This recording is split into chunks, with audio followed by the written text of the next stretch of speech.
주가 함께 계시니 시험이 오나.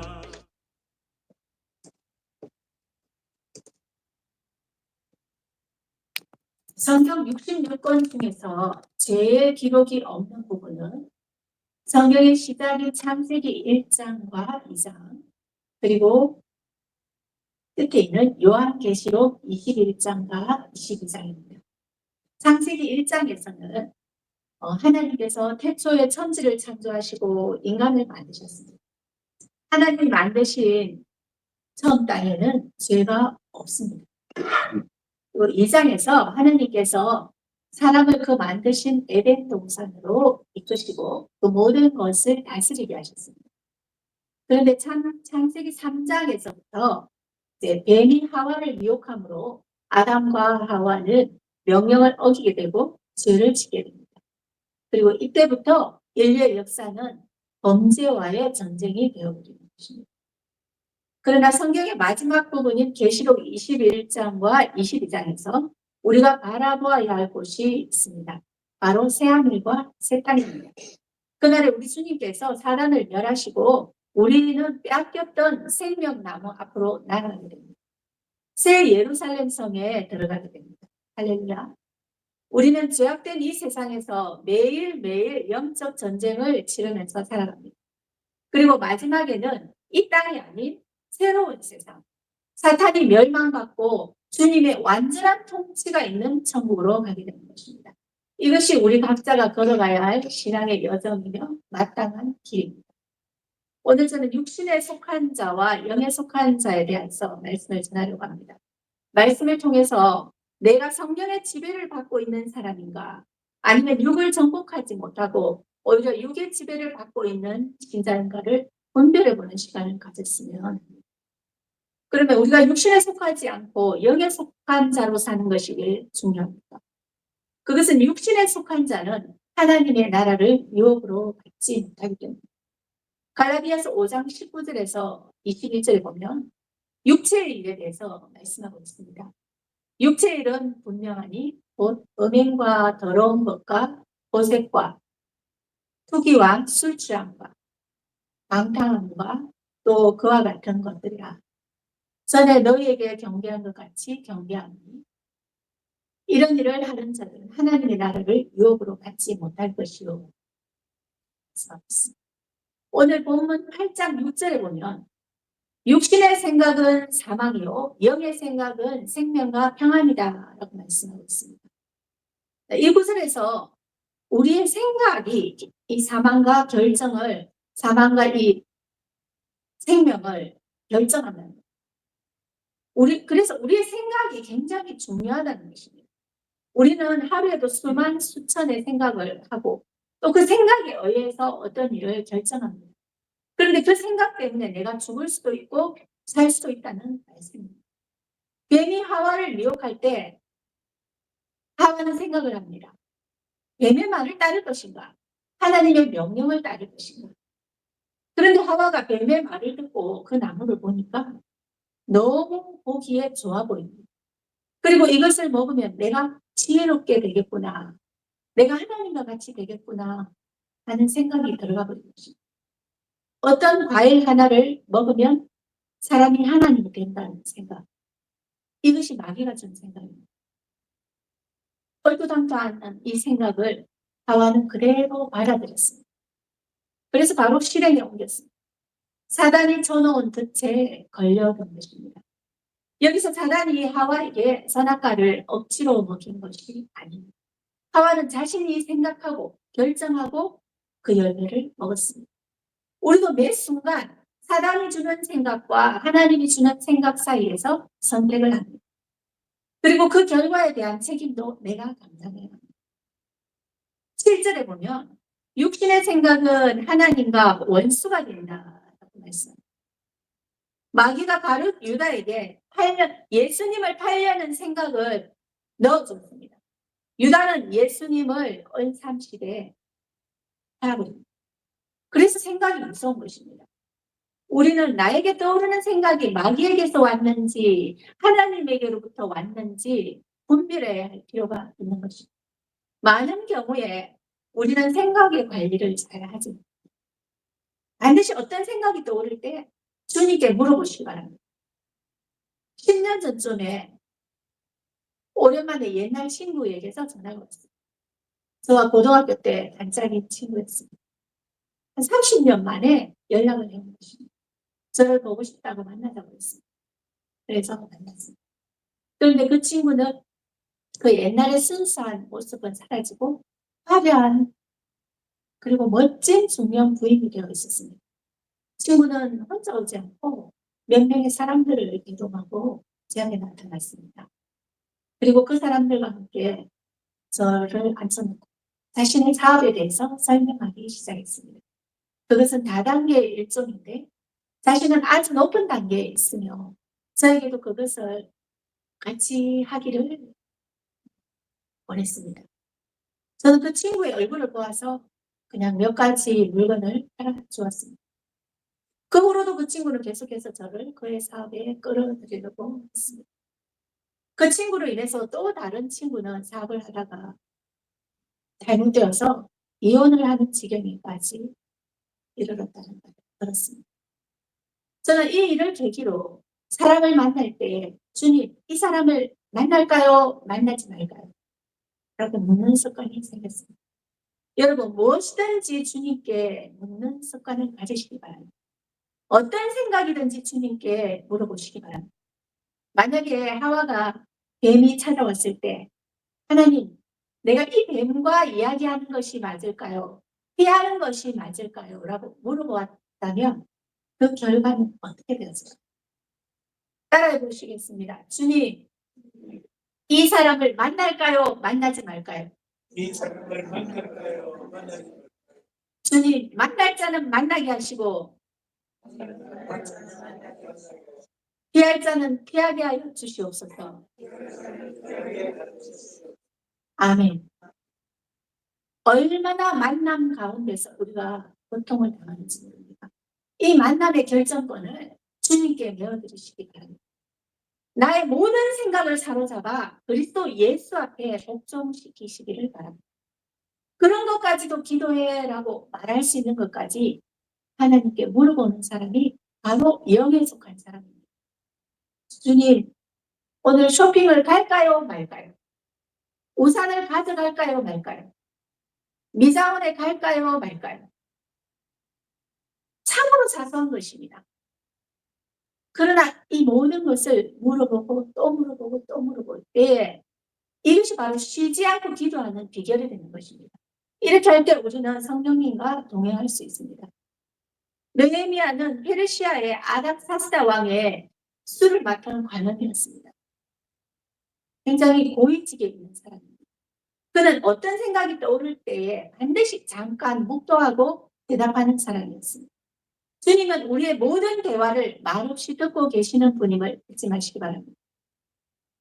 우리도 느헤미야처럼 생각을 말하기 전에 반드시 기도로 내 생각을 점검하셔야 합니다. 느헤미야는 생각을 잘 관리하는 신령한 사람이었습니다. 느헤미야에게 예루살렘의 성벽을 재건하는 일을 하나님은 맡겼습니다. 하나님은 하나님의 중요한 일을 누구에게 맡기실까요? 바로 주님께 겸손히 묻는 자에게 하나님은 그 기회를 주십니다. 그러면 육신에 있는 자들은 왜 이런 일을 감당할 수 없습니까? 8절을 보겠습니다. 다 같이 읽겠습니다. 육신에 있는 자들은 하나님을 기쁘시게 할 수 없느니라. 네, 육신에 있는 자들은 하나님을 기쁘시게 할 수가 없습니다. 육신의 생각을 따라가다 보면 우리는 육신의 일에 매이게 됩니다. 이런 사람은 성령의 인도하심을 받지 못합니다. 그래서 결국은 하나님과 멀어지고 하나님과 끊어져 버리게 됩니다. 이런 사람이 있습니다. 이스라엘의 초대왕 사울입니다. 그는 하나님께 버림받은 자입니다. 이 사람의 죄가 무엇이었습니까? 그는 하나님께 묻지 않았습니다. 마귀가 주는 모든 생각을 거절하지 않고 따라갔습니다. 이런 사람은 끝이 좋을 수가 없습니다. 사울은 그의 말년에 극도의 불안감에 사로잡혔다고 합니다. 요즘 말로 하면은 우울증과 공황장애로 힘들어하고 있습니다. 그래서 사무엘이 더 이상 만나주지 않자 신접한 여인을 찾아갑니다. 무당을 찾아간 것이죠. 결국 망령된 행동을 합니다. 그리고 그는 전쟁에서 자신의 칼 위에 엎드려서서 비참하게 죽습니다. 사울의 생애를 반면 교사로 삼시기 바랍니다. 자, 그러면 우리를 이렇게 멸망하게 하는 자가 누구입니까? 이 모든 것을 계획하고 덫을 놓아서 우리를 올무에 걸려서 죽음에 이르게 하는 자가 누구인지 한번 알아봅시다. 이 영상을 다 같이 보시겠습니다.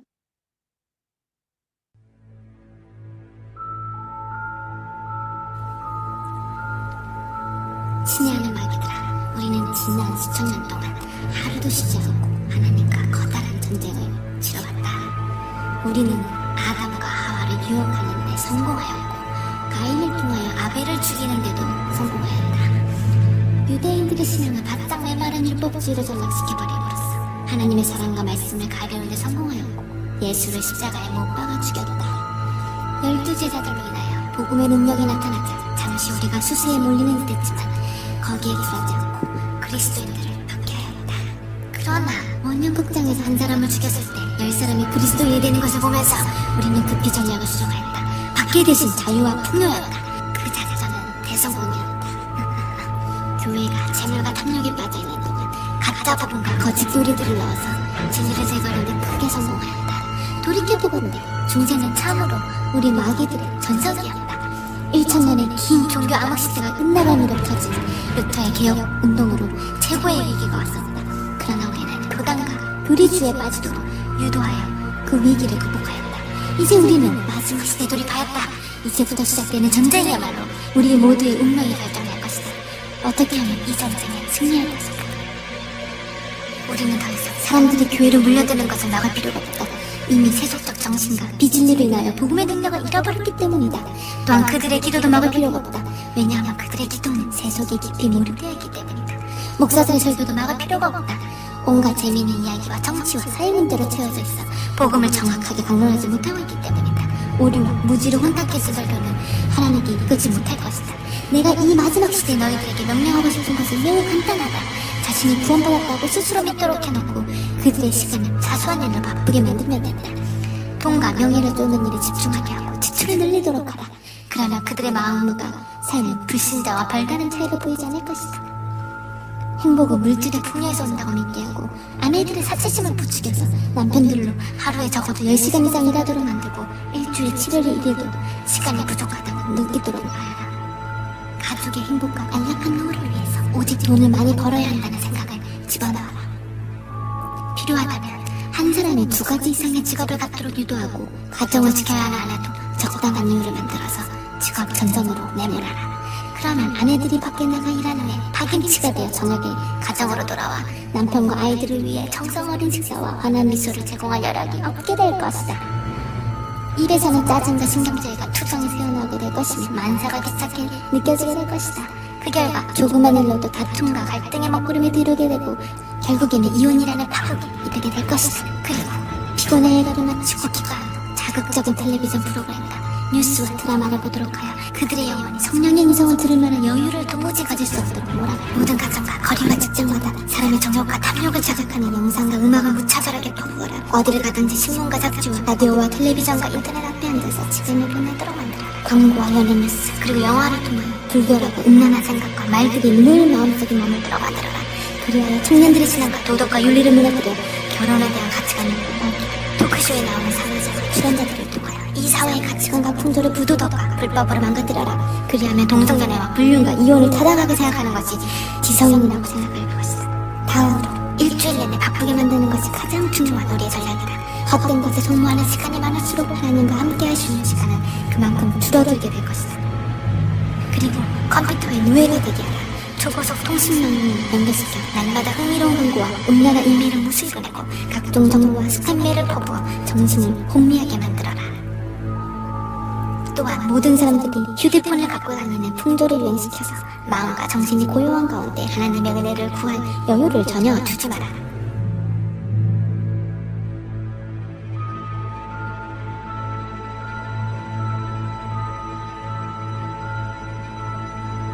만일 이런 함정에 빠지지 않는다면 그들이 다니는 교회를 이용해라. 교인들 사이에 불화와 다툼이 멈추지 않도록 하여 영성 훈련과 제자 훈련을 한다 할지라도 하나님과의 개인적인 관계가 맺어지지 않도록 만들어야 한다. 그렇게 되면 은혜와 거룩함이 정착하게 될 것이며 교회는 교인들의 숫자를 늘리기 위한 각종 프로그램들만 양성하게 될 것이다. 그들은 하나님이 원하는 예배보다 사람들을 더 많이 끌어들이는 방식에 대해서만 아이디어를 모으게 될 것이며 말씀보다는 눈에 보이는 기적과 은사에만 매달리게 될 것이다. 그들이 원하는 기적들을 초자연적인 방법으로 보내줌으로써 영혼을 훔칠 수가 있는데 그것으로 우리는 우리의 완전한 대리인들이 될 것이다. 만일 교회를 크게 성장시키는 이유가 각종 기적과 은사를 넣어주는 일에 성공하기만 한다면 교회는 우리의 가장 효과적인 서포터들이 될 것이다. 그러면 교회는 결국 하나님을 섬기는 일과 무당의 귀신을 모시는 것을 분간하지 못하는 지경까지 이르게 될 것이다. 또한 교인들에게 정치적인 문제와 사회적 이슈에 집착하게 만드는 것도 좋은 방법 중 하나일 것이다. 목사로 하여금 특정 정치인에 대해서 지지하는 설교를 하도록 해서 교인들의 마음을 예수와 진리에 무관심하게 만들어라. 교인들은 자신이 지지하는 정치인과 사회적 이슈를 주장하며 다툴 것이며 급기야는 교회 안에 말씀이 사라질 것이다. 친애하는 마귀 형제들아, 우리는 사람들의 시간을 빼앗는 일에 우리가 가지고 있는 모든 정력을 쏟아 부어야 한다. 그들의 시간을 뺏을 수 있다면 예수를 만나지 못하고 말씀을 올바르게 깨닫지 못한 채 세상과 교회 안을 방황하다가 지옥으로 오게 될 것이다. 꼭 명심해라. 이것이 오늘날 내가 너희에게 주고자 하는 중요한 명령이다. 두머리가 사단의 졸개들에게 자신의 업적을 알리고 독려하는 내용입니다. 정말 소름 끼치도록 섬뜩한 내용입니다. 사단은 인류의 조상 아담과 하와를 미혹하여 넘어지게 하는 데 성공하였습니다. 수많은 세월 동안 인류 역사 속에서 영향력을 행사하게 됐습니다. 이 옛뱀 사단은 지금도 여전히 이 세상에 존재하고 있습니다. 사단은 아주 구체적으로 우리의 가정과 교회를 분열시키고 많은 사람을 지옥으로 끌고 가고 있음을 자랑하고 있습니다. 이스라엘 백성이 홍해를 건너서 가나안을 향해서 갈 때에 백성들과 함께 가지 않고 뒤로 처지거나 홀로 딴 길을 가는 사람들을 해코지 않은 족속들이 있었습니다. 바로 아말렉입니다. 이들은 길에서 피곤하여 뒤에 떨어진 자들을 노리고 공격하였습니다. 이 아말렉은 바로 오늘 믿음의 사람들을 미혹해 하는 마귀 사단을 예표합니다. 우리는 지금 천국을 향하여 순례의 길을 가고 있습니다. 우리의 신분은 대장 예수 그리스도와 함께 걸어가는 하나님의 군대입니다. 그러나 많은 그리스도인들이 주님과 멀쩡히 떨어져서 세상을 즐기거나 세상에서 방황하고 있습니다. 이런 사람은 마귀의 표적이 되고 그 영혼을 노략질을 당합니다. 오늘 우리는 신앙의 두 패턴, 육신에 속한 자와 영에 속한 자에 대해서 살펴봤습니다. 많은 사람들이 마귀의 속임에 넘어가고 실패합니다. 그러나 하나님은 우리가 이 싸움에서 이기는 자가 되기를 원하십니다. 그렇다면 우리는 어떻게 이 전쟁에서 이겨서 최후의 승리를 거둘 수 있을까요? 13절과 14절을 한번 보겠습니다. 다 같이 읽겠습니다. 너희가 육신대로 살면 반드시 죽을 것이로되 영으로서 몸의 행실을 지키면 살리니 무릇 하나님의 영으로 인도함을 받는 사람은 곧 하나님의 아들이다. 네, 승리의 비결은 첫째로 몸의 행실을 지키는 것입니다. 육신대로라는 말은 성령의 지배를 받지 않는다는 말입니다. 내 마음대로 한다는 것입니다. 사실은 사단이 시키는 대로 하는 것을 말합니다. 사도 바울은 로마서 7장 24절에서 오라 나는 공고한 사람이로다. 누가 나를 이 사망의 몸에서 건져내랴 라고 말합니다. 사단의 끊임없는 공격에 무너지는 우리 육신의 비참함을 연약함을 탄식하는 것입니다. 사도 바울이 어떤 사람입니까? 삼청천을 오가는 사람입니다. 바울조차도 매일매일 육신의 소욕을 십자가에 못 박음으로써 우리의 온전한 구원을 이루라고 말하고 있습니다. 먼저 나 자신을 믿지 마시기 바랍니다. 내 생각, 내 감정을 믿지 마십시오. 사실은 내 감정과 내 생각의 대부분은 마귀에게서 온 것입니다. 어떤 사람들은 과거에 받았던 상처와 아픔을 평생 껴안고 살아가는 사람이 있습니다. 이것은 건강한 신앙인의 모습이 아닙니다. 마귀는 어두운 생각을 틈타고 공식적으로 우리 안에 들어와서 자리를 잡습니다. 주 안에서 항상 기뻐하고 주 안에서 감사하고 사랑하고 결심하고 결단하고 끝까지 나가는 자를 마귀는 만지지도 못합니다. 나를 객관적으로 한번 바라보시기 바랍니다. 그리고 나를 성령님께 내어드리고 인도를 밟는 훈련을 받으시기 바랍니다. 우리는 각자의 나이만큼 자신의 자아 속에 있는 혁조히 쌓여있는 견고한 짐들이 다 있습니다. 이 안에 육신의 정욕, 안목의 정욕, 이생의 자랑이 자리를 잡고 있습니다. 이것은 지식이라는 이름으로, 경험이라는 이름으로, 또 아니면 내 인생의 노하우라는 그 이름을 가장하여서 나를 묶고 있는 것입니다. 내 속에 있는 옛사람입니다. 거짓 자아입니다. 이것은 하나님을 대적하여서 나를 주님의 뜻대로 살지 못하게 방해하는 것들입니다. 로마서 8장 17절에 보면은 자녀이면 또한 상속자, 곧 하나님의 상속자요. 그리스도와 함께한 상속자니 우리가 그와 함께 영광을 받기 위하여 고난도 함께 받아야 할 것이니라. 고난을 말씀하고 있습니다. 주 예수는 십자가에서 머리에는 가시 면류관, 손과 발에는 대못이 박혔습니다. 옆구리에는 창에 찔려서 물과 피를 다 쏟으셨습니다. 머리부터 발끝까지 육체의 고통을 당하셨습니다. 우리의 죄악을 친히 대신 짊어지신 것입니다. 이것은 무엇을 말합니까? 우리의 죄된 육신은 십자가에 철저히 못 박아야 된다는 것을 예수님께서 보여주신 것입니다. 육체를 사랑하고 육신을 사랑하고 육체의 생각을 쫓아가는 자는 결코 하나님과 함께 할 수 없습니다. 둘째 승리의 비결은 하나님의 영으로 인도함을 받는 것입니다. 매일 정해진 시간에 하나님의 말씀을 읽고 기도하시기 바랍니다. 마음을 열고 성령님을 초청하십시오. 겸손히 회개하며 주님의 얼굴을 구하시기 바랍니다. 이런 사람은 하나님이 절대로 버리지 않습니다.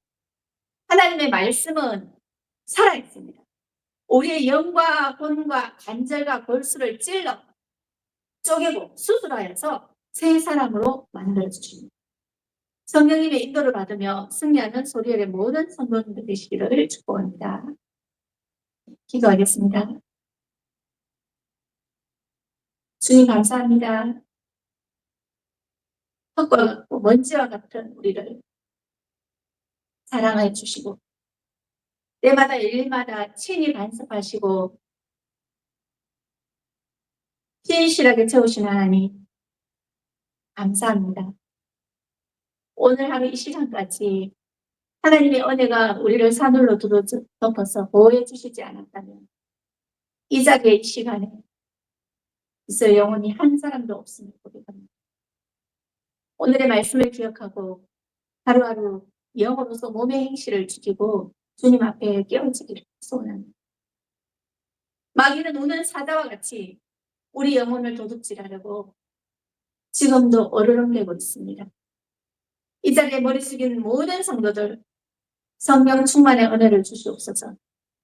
우리 모두 성령님의 인도를 받아 우리 영이 성장하게 해주시고 그리스도의 장성한 분량까지 한 계단 한 계단 올라가기를 소원합니다. 그리하여 하나님의 온전한 자녀로 살아가게 하여 주시기를 원합니다. 예수님의 이름으로 기도드립니다. 아멘. 예수 기도문으로